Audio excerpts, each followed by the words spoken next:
મસ્ત એક trip plan કરી હિમાચલ તારા આવવાનું જ છે. ભાઈ હું નહીં આવી શકું, સોરી યાર. બે દર વખતે હું નાટક કરાય ભાઈ, કેમ નહીં આવું? શું થયું તને? પપ્પા સિરિયસ છે ભાઈ.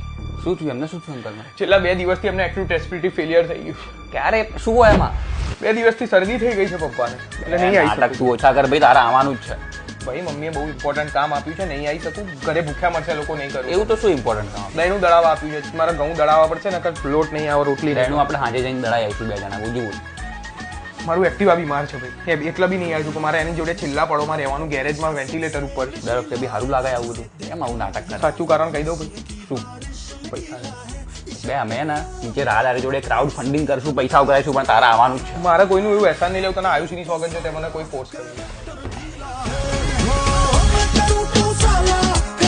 તારી સોગન આપીને ત્યારે માન્યો. કાલ સવારે રેડી રહેજે, બેગ પેક કરીને કાલ લેવાય. કોનો ફોન હતો? શું બોલતો? ઘંટી વાળાનો ભાઈ, દહીંનું આપવા. ના, નહીં આવી શકું નાટક ભાઈ, ના તું કરીશ સમજમાં ભાઈ નહીં આવી શકું, નહીં આવી શકું. કેમ પણ? મારા ઘૂંટણ ઘસાઈ ગયા, નવરાત્રીમાં ગરબા કરી ગઈ, કચર કચર અવાજ આવે મારથી.